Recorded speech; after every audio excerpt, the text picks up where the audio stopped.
É uma falta de respeito com a necessidade da criança e uma falta de consideração com aquilo que é importante para a criança e a vida da criança. Eu estou ressaltando isso só para reforçar para vocês o que tende a acontecer com as famílias divorciadas e com o filho no divórcio, tá? Mudança total na vida da criança, né? Faz uma malinha para ir para casa do pai, faz uma malinha para casa da mãe. Não sei os filhos de vocês, mas o meu já reclamou. Ah, que saco, eu tenho que fazer malinha para ir para casa do meu pai, eu esqueci o meu sabonete lá da pele, do skincare dele aqui, e aí fiquei sem usar, minha pele ficou ressecada, e ele ficou incomodado, porque não estava usando o sabonete que ele está acostumado a usar. Coisas importantes para a gente pensar e considerar como é que a gente pode ajudar os nossos filhos a sofrer um pouco menos com os impactos no divórcio. Perda de tempo de qualidade com a família, e aonde eu quero chegar, né? Coloquei aqui 2 pontos. Ou você está trabalhando demais, ou você está cansada demais, e a parte mais engraçada da história, ou você está num aplicativo de relacionamento. Eu não sei quem foi que já chegou nessa fase, né? Mas eu tenho um caso aqui que a filha sabe que o pai está namorando, e fica aqui uma informação importante para vocês: todo filho no divórcio, ele sente ciúmes e ele sente medo de ser substituído. O que o filho no divórcio sente? Se meu pai separou da minha mãe e está namorando uma outra mulher, ele trocou de mulher, será que meu pai vai trocar de filho também? E se ele arrumar essa namorada aqui e tiver um filho com ela? Será que ele vai começar a dar mais importância para esse filho do que para mim? São questões que as pesquisas sobre filhos de divórcio apresentam, que é essa ansiedade, esse medo de ser substituído, é o medo da rejeição. E essa menina está vivendo isso, porque o pai está namorando, a namorada foi o pivô do divórcio com a mãe dela, então tem toda uma questão aí que tensiona o caso. E a mãe dela estava vivendo um luto, assim, de 3 anos de divórcio, tá? Essa mulher ficou 3 anos sem beijar na boca. E aí, de repente, depois de uma situação, ela começou com o celular e ela grudou no celular, de risadinha no celular, para lá e para cá. A filha de 8, 9 anos veio até ela e falou assim: você tá namorando? Você tá namorando? Ela falou: mas por quê? Não, porque você não sai desse celular, você fica nesse celular o tempo todo. A menina de 9 anos cobrando da mãe. Você tá namorando? Ela não estava namorando, mas ela estava conhecendo uma pessoa, ela teve uma conversa com a filha sobre conhecer pessoas. Mas o ponto que eu quero trazer aqui para vocês é que com uma condição ou outra, o filho do divórcio, ele tende a se sentir mais solitário, porque ou os pais estão preocupados demais, ou eles estão apaixonados, ou eles estão distraídos com outras coisas, ou preocupados com outras coisas. Isso os dados mostram. Acho que filhos no divórcio tendem a se sentir mais solitários.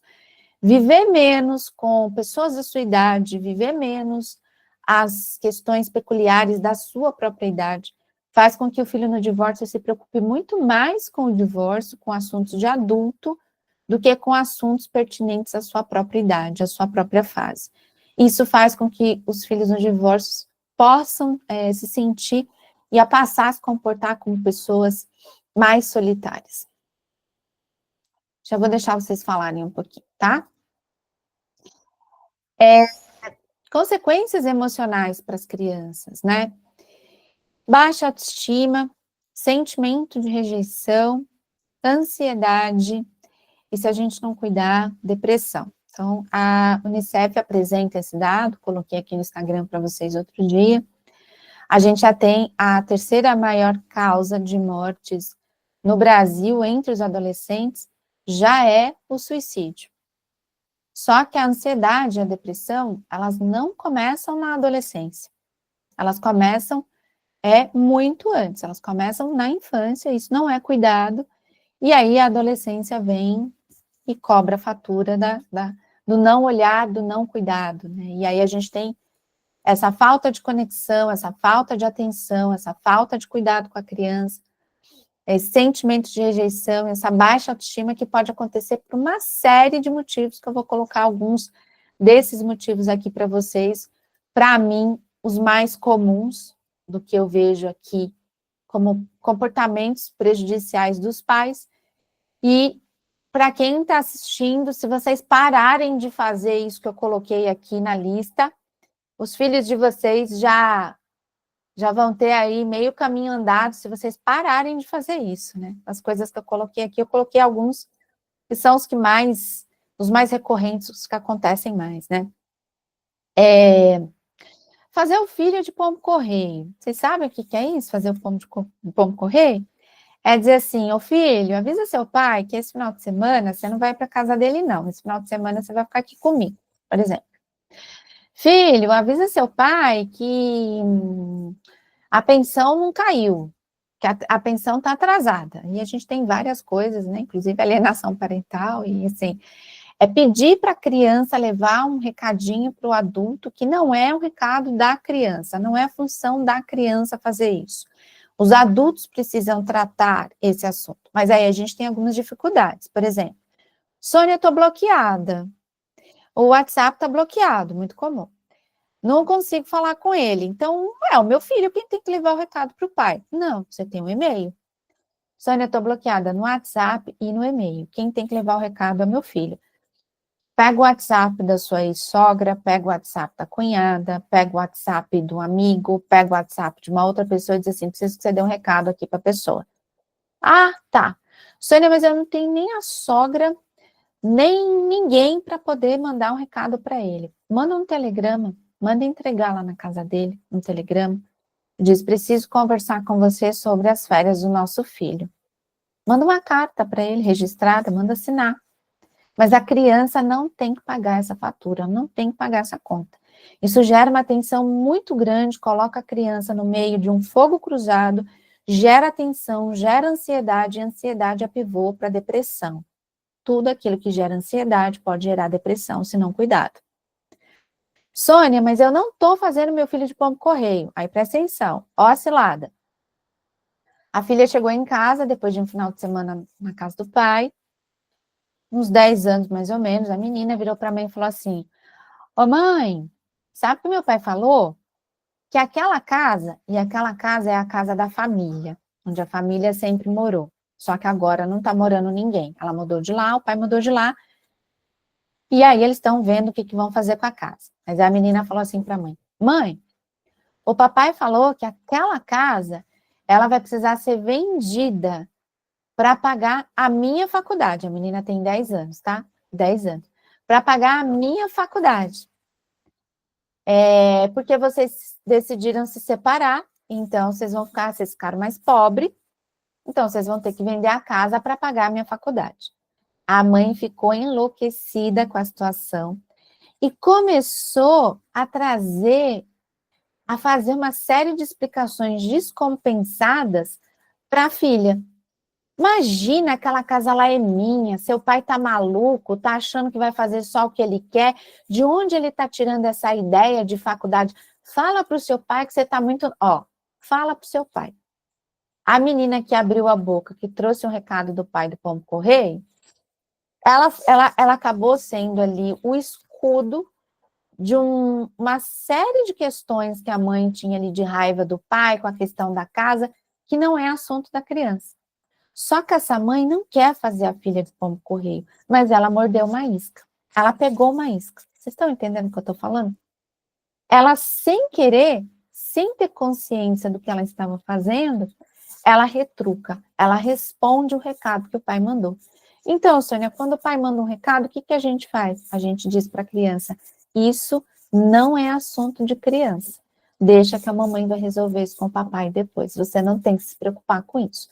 Mas para isso a gente requer aí, tem todo um trabalho de bastidor feito por trás disso. Não é simplesmente ter a consciência disso, não. Pedir para o filho guardar segredos, né? Olha, o papai comprou um carro novo, mas não conta para a mamãe, porque senão ela vai querer pedir pensão, mais pensão. Então, não conta para a mamãe. Aí, imagina, seu pai comprou um carro, você quer contar para todo mundo que o seu pai tem um carro novo, você coloca de novo a criança ali numa situação de tensão, porque eu tenho um segredo que eu tenho que guardar e ela não tem nem maturidade para isso. Falar mal da mãe ou do pai, a criança não entende que você está falando mal da mãe ou do pai. A criança sente como se você estivesse falando mal também de uma parte dela, porque ela é filha desse pai, porque ela é filha dessa mãe. E, consequentemente, ela vai sentir a dor dessas críticas sendo projetadas nela. Então, isso também é classificado como alienação parental. Discutir na frente dos filhos, eu vou dar um exemplo aqui. Ai, Sônia, mas a gente não discute mais. Eu só não suporto olhar para a cara dele. Domingo, por exemplo, ele veio trazer o fulano aqui em casa.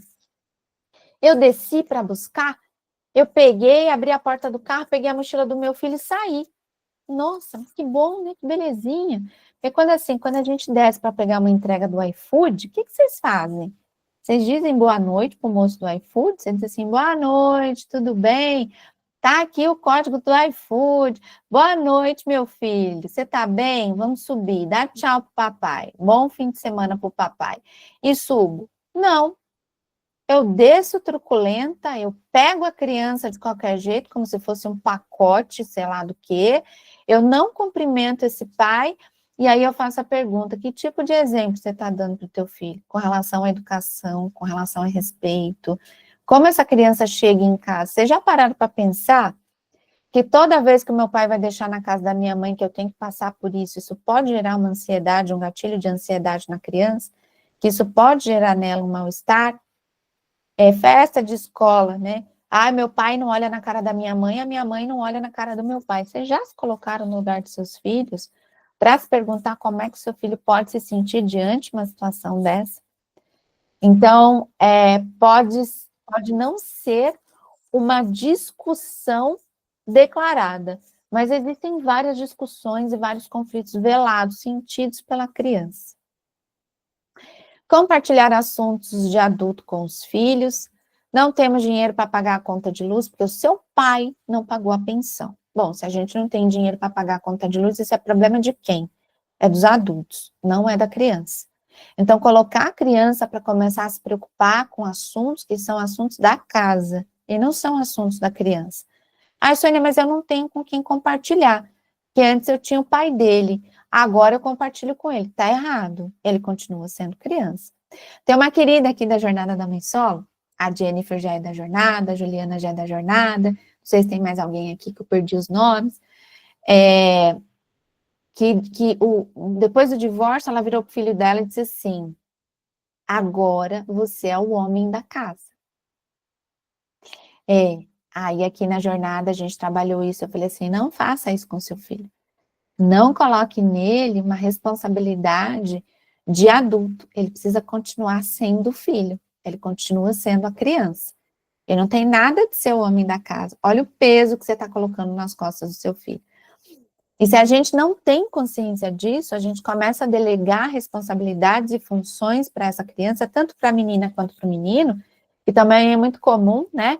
Acho que hoje as coisas, esse tipo de informação já está mais compartilhada, mas muito comum da menina ser colocada como uma segunda mãe. Agora você vai cuidar dos seus irmãos mais novos, né? Já atendi casos aqui que a mãe saía para trabalhar e a filha de 12 anos lavava, passava, cozinhava, deixava a casa limpa, levava o irmão na escola, buscava o irmão na escola. Então, ela assumia ali uma série de tarefas que não era dela, que era de um adulto, né? Desenvolver dependência emocional do filho, fechando o ciclo social da família, né? Então, só fica você e seu filho. Ou, muito comum, ai, Sônia, eu não consegui me envolver com ninguém, eu não consigo me relacionar. Mas você consegue fazer programa de adulto? Sair para flertar, sair para na balada, né, Ju? Para ir lá no Bourbon, curtir uma banda, dar uma paquerada, dar uma flertada. Ai, não, eu não tenho tempo. Tudo que eu faço é para minha filha. Ainda usa o filho como escudo, como uma boia, como uma muleta, como uma desculpa, para o teu medo de sair, para o teu medo de encontrar novas pessoas, para o teu medo de se relacionar de novo, porque a gente tem medo mesmo, mas a gente precisa ter essa consciência e poder dizer, eu tenho medo de sair e encontrar outra pessoa, né? Então, uma mãe que eu atendi essa semana, ela falou assim, eu não me relacionei com mais ninguém, meu ex já tá namorando, tem 1 ano e meio que a gente separou, já tem 1 ano que ele tá namorando. E eu tô aqui, ó, eu não consigo. Por que você não consegue? Ah, porque eu tô com a minha filha de manhã, de tarde, de noite, eu tô trabalhando. E eu dei uma provocada nelas, né? Vocês já sabem que terapia, para mim, Não funciona se não tiver provocação. No Instagram também eu dou umas provocadas lá em vocês, né? Eu disse para ela, vamos fazer o seguinte, para de usar a sua filha como desculpa para você fechar o seu ciclo social e não estar buscando outros caminhos e não encarar o seu medo de conhecer pessoas novas, a sua preguiça de começar tudo do zero, porque dá preguiça, né, gente? Começar tudo do zero, conhecer uma pessoa, explicar quem você é, conhecer, tá? Preguiça. E é claro que essa preguiça é emocional, é dor do trauma, não quero sofrer de novo, eu quero fugir disso, eu estou desacreditada do amor, e aí terapia, jornada da mãe solo, mãe feliz, filho feliz. É por isso que a gente tem que resolver a nossa cabeça, para que a gente consiga olhar, né? Imagina um filho, por que eu não me relacionei mais? Porque eu não tenho tempo, eu só cuido do meu filho. Não, seja honesta suficientemente para dizer, porque eu ainda não estou preparada. Não é por causa da minha filha, é porque eu não estou preparada. Mas precisa ter maturidade emocional para olhar para isso e dizer, eu não estou procurando alguém, eu não estou me relacionando com outra pessoa, porque eu não estou preparada, eu tenho medo. Mas não coloca essa responsabilidade nas costas do filho, não, né? Pedir conselhos para os filhos, tá? Li um artigo que a mãe tinha namorados e pedia conselhos para a filha de 12 anos. O que você acha? Você acha que esse aqui é assim? Você acha que, eu acho que ele está me enrolando. Você acha que tal coisa? E aí o filho passa a ser o conselheiro da mãe, porque agora eu não tenho parceiro, eu não faço amizades, eu não tenho com quem conversar, por isso que é importante a gente ter rede de apoio, ter jornada da mãe solo, encontrar outras pessoas, buscar novas conexões, para não sobrecarregar essa criança, para não colocar mais peso nas costas delas. Então, assim, se vocês pararem de fazer muito do que eu estou colocando aqui nessa lista, ter essa consciência já vai ajudar vocês a ajudar o filho de vocês, né? Limites confusos. Ai, gente, tô acompanhando um caso de chorar, de chorar, de chorar. Recém-separados, há uns 2 anos mais ou menos, e o pai arrumou uma namorada. O pai arrumou uma namorada e apresentou a namorada para o filho. Mas antes de apresentar a namorada para o filho, ele avisou a mãe.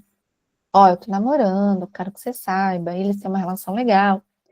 Eu vou apresentar a minha namorada para o nosso filho, tudo bem? Ela falou, tá tudo bem. Aí, ela ficou sabendo pela criança que o pai, além de apresentar a namorada no final de semana seguinte, que falou com ela, a namorada dormiu no apartamento do pai, e nessa primeira noite em que apresentou essa pessoa estranha para essa criança, dormiram os 3 na mesma cama. A criança, o pai e a namorada. É difícil. É difícil. E aí, diante a tudo isso, ela falou com ele que não acha isso legal, porque é uma pessoa estranha, já colocou para dormir na mesma cama, e a gente tem a questão sexual, né? Todos nós aqui somos pessoas esclarecidas. Não sei se todas vocês sabem, mas a prática do ato sexual na presença de uma criança, mesmo que dormindo, ou que a gente ache que a criança está dormindo, é classificado como uma prática abusiva, considerado como um abuso contra a criança, porque a criança pode acordar, a criança pode ver coisas, e isso é muito complicado para a criança. Traz aí uma série de consequências ruins. Ela teve essa conversa com o pai e ali no outro final de semana a situação se repetiu. Aconteceu de novo. Aí, para encurtar a história, o pai comprou um colchão, colocou o colchão no chão, porque ele não tem um segundo quarto no apartamento dele, é um apartamento pequeno. Diante a todas as discussões, ele pegou o colchão, botou na sala e botou o filho para dormir no chão. A criança chegou em casa na segunda-feira, cansada, chateada, irritada, soltando os cachorros na mãe, porque aí sobra para a mãe, né? No fim de semana. E aí, aonde é o ponto? A criança, ela não consegue dizer por que ela está sentindo o que ela está sentindo.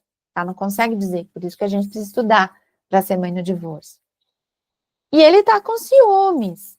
Você imagina você ir para a casa do teu pai a cada 15 dias, e você está acostumado a ter atenção total do teu pai, e agora tem uma namorada que vai morar na casa do meu pai todo final de semana, e que eu tenho que dividir a atenção do meu pai com essa namorada, um casal que está apaixonado, e aí o pai está dando muito mais atenção para essa namorada do que para a criança, e a criança que dormia na mesma cama que o pai, presta atenção aqui, porque aqui a gente tem um problema.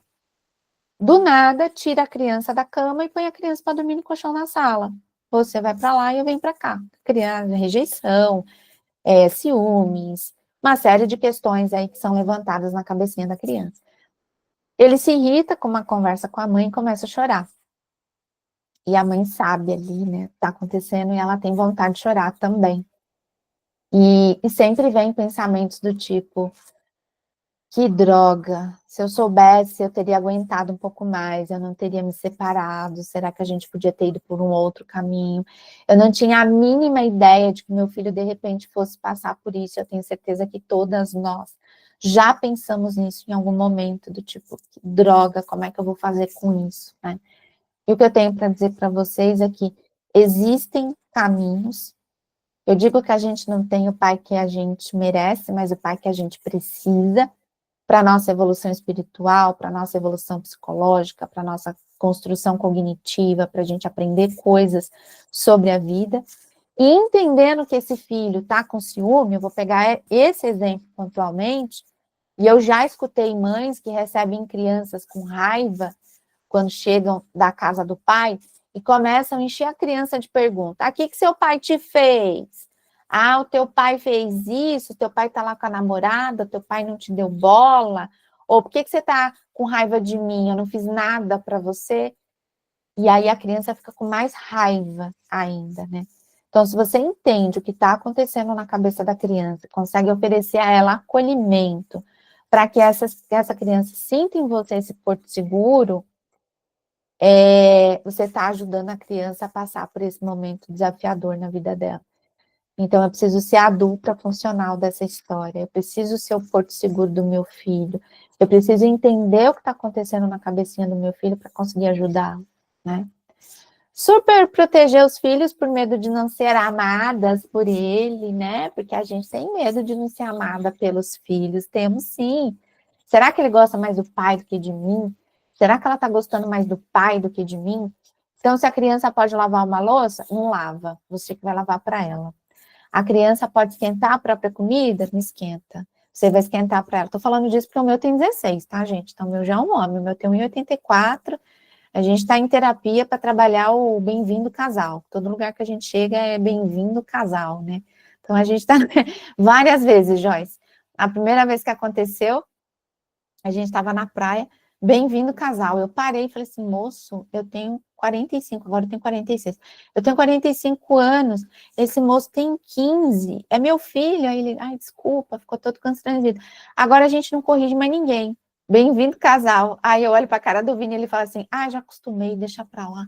Deixa, não vou mais nem discutir, não vou nem mais explicar para as pessoas, né? Então, o meu é grande, então ele já esquenta a comida dele, ele já põe roupa na máquina, passa o aspirador na casa, o meu já é grande.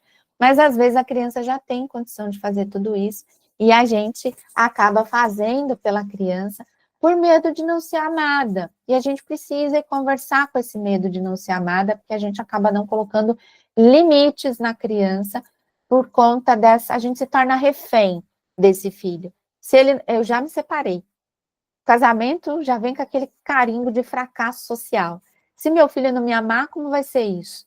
Então, não é fácil. E a gente precisa entender qual que é a nossa função. O que é ser uma mãe funcional? Ser uma mãe super protetora não é ser uma mãe funcional. Não é preparar esse filho para a vida, tá? Tudo bem até aqui?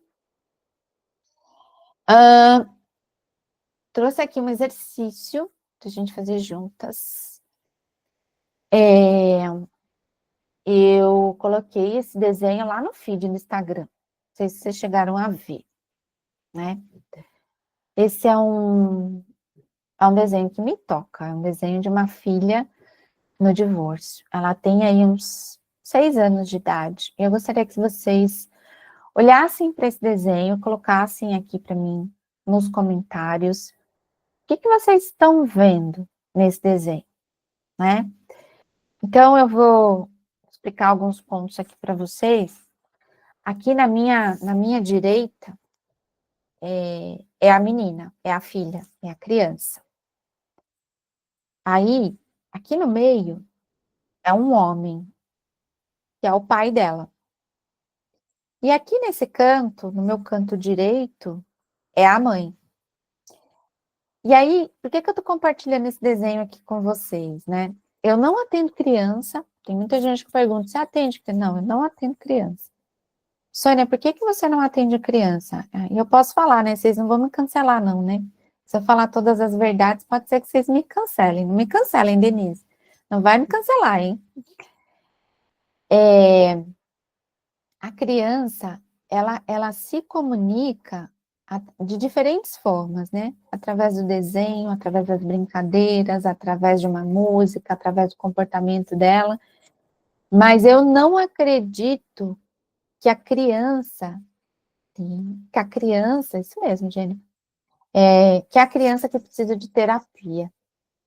Eu acho que em casos muito pontuais, muito específicos, a terapia vai ajudar a criança, claro que sim, mas eu não acredito que só a terapia para criança possa funcionar sem que os pais não se resolvam e não venham também para a terapia. Então, se a gente tem alguém para escolher quem vai para a terapia, a criança ou os pais no divórcio. Porque a criança vai para a terapia, conserta algumas coisas, né? Se organiza seus pensamentos, organiza seus sentimentos, depois ela volta para casa e os pais continuam brigando, os pais continuam cometendo alienação parental, continua fazendo a criança de pombo-correio. Então, a gente dá um passo para frente, os pais dão 2 passos para trás. Então, a criança pode fazer terapia? Claro, deve, mas os pais precisam ser acompanhados também. Se a gente tiver que fazer uma escolha, eu coloco os pais primeiro na terapia. E se a criança está na terapia, grande responsabilidade da terapia da criança é dos pais. Minha opinião, tá? Existem casos específicos? Existem, mas é a minha opinião. Vem a criança, mas sempre dizemos que precisa. Sim, a Joyce é orientadora parental, atende, faz a orientação de pais, e é fundamental que os pais passem, sim, por essa orientação. Então, a Jennifer colocou aqui nos comentários, né, Jennifer? Aqui um pouco do que ela viu no desenho, vou continuar pedindo ajuda de vocês. A mãe que está aqui do lado direito, ela está olhando para o mundo, né? Ela está olhando para o horizonte, ela está olhando aqui para uma direção. O pai está olhando para a mãe, e o pai é obcecado pela mãe. Ele pede para voltar o tempo todo, apesar de, como que eu posso dizer? Não sei se isso acho que isso é claro, sim, para vocês vão entender o que eu estou fazendo, o que eu estou falando. É aquele pai que não trabalha para construir o casamento, para construir o relacionamento, aí ele pratica abuso psicológico, ele pratica, às vezes, até abuso físico mesmo, violência física, mas ele não quer se separar, ele quer continuar mantendo aquela mulher como refém dele, até que chega um ponto que ela decide se livrar disso, e ela fala, não, agora chega, agora não vai dar mais. Então, ele culpa ela pelo divórcio. O discurso dele, a decisão do divórcio é dela, porque ele quer continuar nessa família. E ele fala isso para a filha, tá? Ele fala isso para a filha, que é bem complicado, comete alienação parental. E aí, a gente analisou mais cedo, acho que a Gabi está aqui comigo, eu fiz um encontro lá no Melhores Gerações mais cedo, usei esse material. A gente tem uma seta na cabeça do papai, essa seta está preenchida, né, que eu não tinha me atentado ao detalhe. Tem uma seta na cabeça da mamãe e eles estão ligados, eles estão conectados através dessa seta. E aqui no meio do desenho, eu não sei se dá para vocês perceberem, tem um traço que está dividindo o desenho, que a folhinha está dobrada, e esse desenho é interessante também trazer para vocês, que é assim,